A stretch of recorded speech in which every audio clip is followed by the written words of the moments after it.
Bonsoir les amis, ça va? Vous avez bien commencé avec la semaine?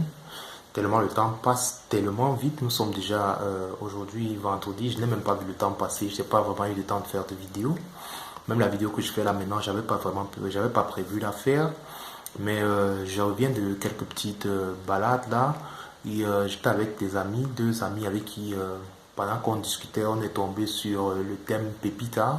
Vous savez, l'actualité a été il y a eu l'affaire Pépita qui a vraiment fait couler beaucoup d'encre au niveau des réseaux sociaux et même dans la presse française. Et j'imagine que beaucoup de personnes aussi ont pu suivre ça. Peut-être les personnes qui sont abonnées à cette chaîne n'ont pas manqué de suivre aussi l'affaire Pépita et chacun a eu sa petite idée là-dessus. Et les points de vue étaient tellement divergents que, bon, comme d'habitude, beaucoup de gens, les amis n'étaient pas d'accord avec moi. Donc, j'ai préféré un peu élargir le débat aussi à travers ma chaîne YouTube parce que, bon, c'est un thème d'actualité. Pourquoi pas en profiter pour peut-être élargir le débat et partager ça aussi avec les personnes qui me suivent ici. Donc, mais déjà, merci à tous ceux qui sont abonnés à cette chaîne. Continuez de liker les vidéos, de commenter les vidéos et surtout de partager. C'est bien que notre communauté continue à s'agrandir comme elle le fait déjà. Donc, merci encore à vous et n'hésitez pas à partager cette vidéo. C'est un thème d'actualité.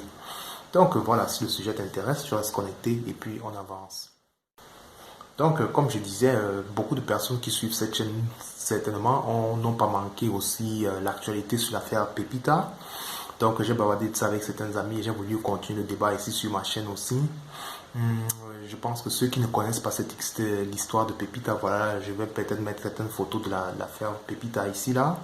Et vous pouvez aller sur YouTube, hein, vous tapez tout simplement Pépita et vous allez avoir toutes les informations là-dessus. Donc, il s'agit de cette femme noire qui participait dans une émission, l'émission qu'on appelle Pyramide, je crois que c'était dans les années 90 dans la télévision française, et qui a été victime des petites sobriquets avec lesquels les petits jeux de mots qu'on utilisait souvent sur la scène, qui aujourd'hui dans notre société en 2021 est ne peut même pas, enfin dans notre société aujourd'hui en 2021 ne saurait être encore employé parce que voilà, ça va être traité de raciste et je pense que même moi-même aujourd'hui, si je vois une émission où encore une femme noire est traitée de cette manière, ça va être choquant.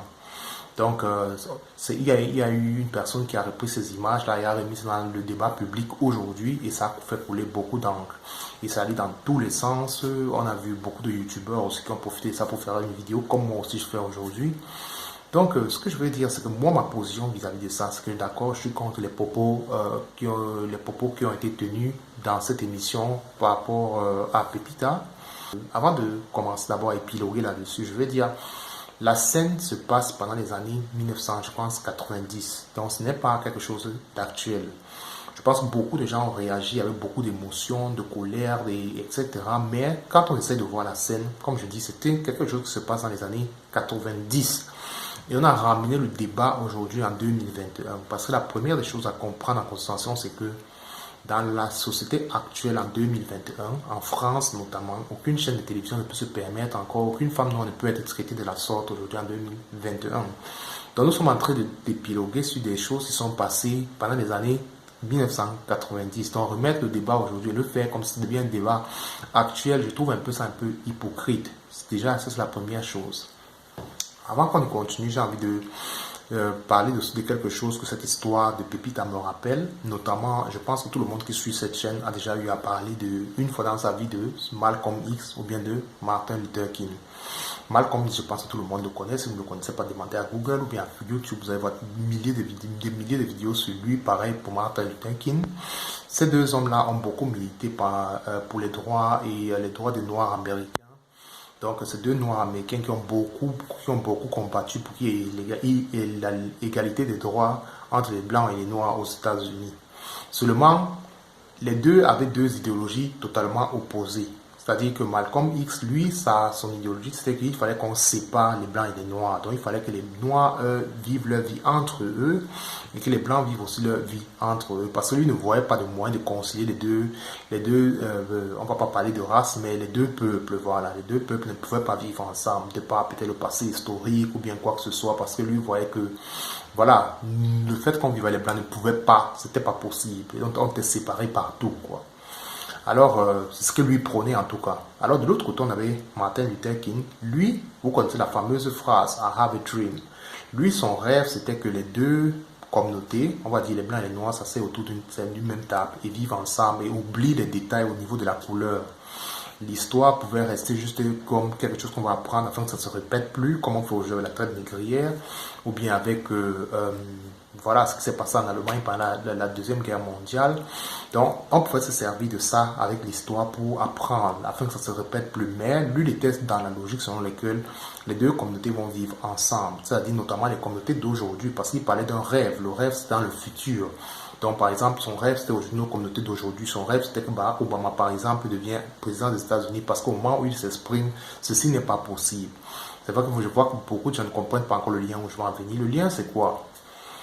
Quand l'affaire l'image sort, quand on reprend les images de la scène de l'émission Pyramide où Pépita se fait traiter de diverses manières, donc je ne vais même pas répéter ici là, ça prend de l'ampleur dans les réseaux sociaux. Beaucoup de gens soutiennent Pépita, beaucoup de gens se disent oh dommage, comment elle a pu vivre un truc pareil.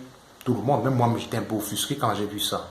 Alors tellement de gens étaient avec elle, tellement de gens disaient mais comment elle a pu vivre ça, etc. Vous-même, peut-être vous avez eu à réagir de cette manière. 24 heures plus tard, je pense un jour plus tard, hein, si ma mémoire est bonne, vous pouvez aller rechercher, Pépita en question a pris la parole. Elle a dit, elle s'est distancée de tout ça. Elle a dit qu'elle n'a pas vécu ça comme du racisme. Donc, elle a rejeté toutes les accusations qui étaient faites de racisme pendant l'émission parce qu'elle a dit que ce soit l'animateur, que ce soit tout le personnel de l'émission, ce sont des gens qui étaient, avec qui elle était vraiment, avec qui elle est amie, elle a des relations amicales, donc elle n'a pas vécu ça comme du racisme. Alors, ça allait dans tous les sens. Dès qu'elle a pris cette position, les mêmes personnes qui étaient d'abord tellement en train de soutenir Pépita sur les réseaux sociaux, qui pleuraient pour elle, qui voulaient la prendre dans leurs bras, se sont retournés à une vitesse, je ne sais pas moi, 90 degrés. Je ne sais pas moi, je ne suis pas très fort en mathématiques, mais ils sont retournés leur veste. Ils ont commencé à s'attaquer à Pépita. On l'a traité de nègre de maison. Moi, on me traite très souvent de nègre de maison. On l'a traité de tous les noms d'oiseaux qui existent. C'est-à-dire, on est quitté de la compassion à une haine. Donc, en moins de 24 heures, les personnes qui prétendaient la soutenir, je veux dire prétendre parce que je ne comprends pas comment on peut soutenir quelqu'un, mais à l'espace de 24 heures, on change totalement sa veste, on est en train d'insulter la personne au point même de menacer, même la tuer. Pourquoi je parle de menacer la tuer? Je vous ai parlé au préalable de Malcolm X et de Martin Luther King. Ils avaient deux orientations différentes.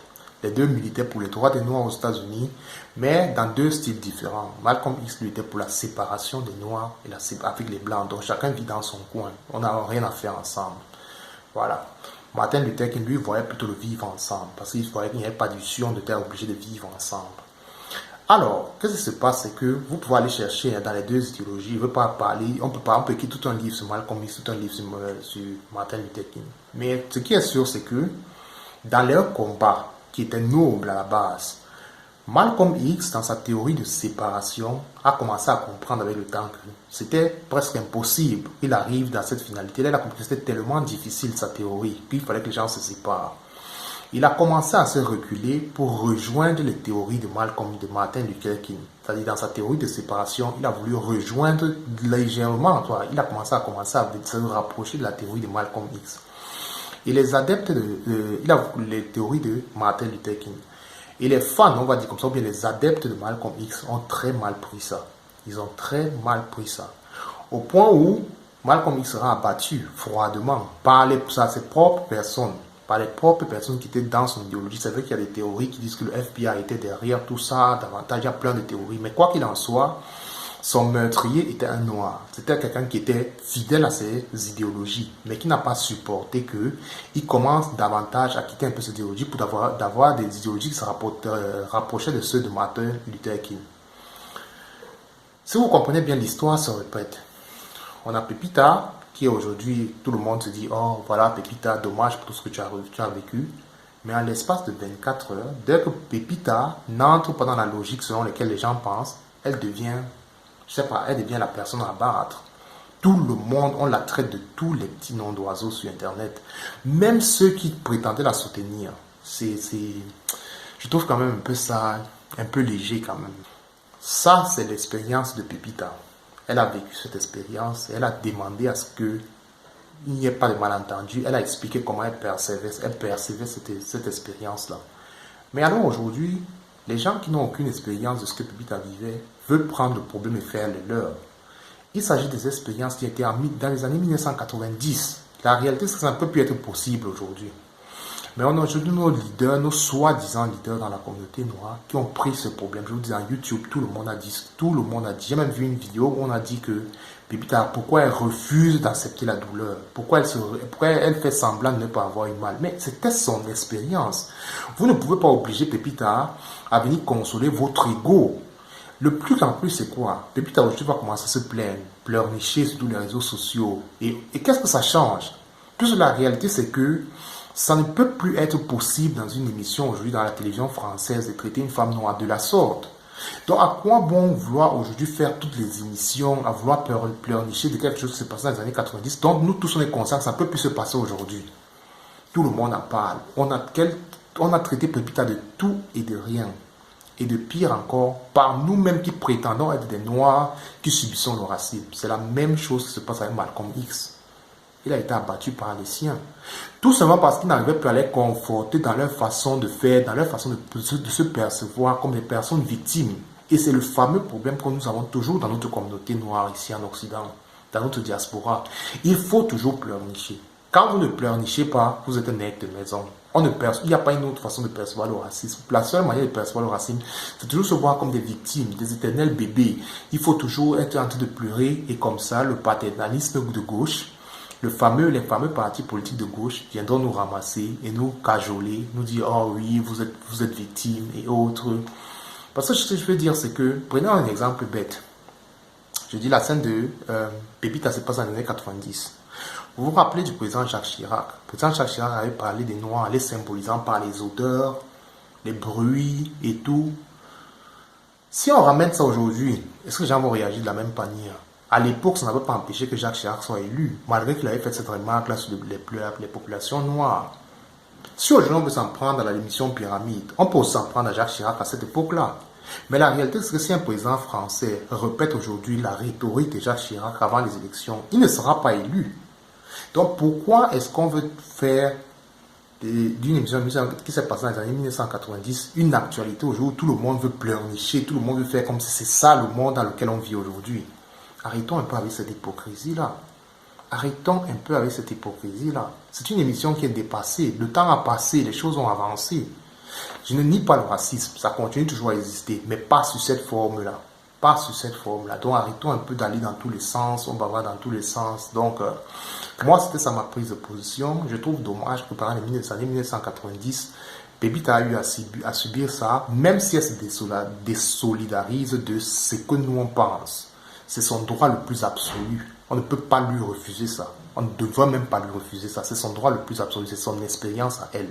Voilà, on respecte ça comme ça. Mais quoi qu'il en soit, comme je dis, pendant les années 1990, il y avait plein de choses qui se passaient dans la télévision qui ne peuvent plus se passer aujourd'hui. Que ce soit le président Jacques Chirac, que ce soit les humoristes, la manière dont l'homme noir a été perçu dans les médias, ce n'est plus le cas aujourd'hui. Alors pourquoi continuer ce combat-là? Pourquoi continuer ce combat? Donc, c'était ma manière de penser vis-à-vis de l'histoire Pépita. Arrêtez d'essayer de sauver le soldat Pépita. Elle n'a pas besoin d'aide. Elle s'est désolidarisée de ce problème. Elle a dit qu'elle n'avait pas vécu ça de cette manière. Ça ne sert à rien de tirer sur elle. C'est son droit le plus absolu. Il faut respecter sa position. Ça ne veut pas pourtant dire qu'elle a régné le racisme. Mais de dire qu'on s'entretue entre nous parce qu'un a refusé de penser comme nous on voudrait penser la chose. Je trouve un peu ça. Ça n'avance personne. Donc voilà, si tu n'es pas d'accord avec moi, dis-moi dans les commentaires. Sinon tu likes la vidéo, sinon tu partages. C'est peut-être aussi une autre façon de voir cette expérience de Pépita. Donc sur ce, je vous souhaite un bon week-end à tout le monde. Profitez-en du soleil s'il fait chaud chez vous. Et likez la vidéo, partagez la vidéo. Et donc gardez le sourire. C'était Yann Moxon, votre youtubeur. Ciao.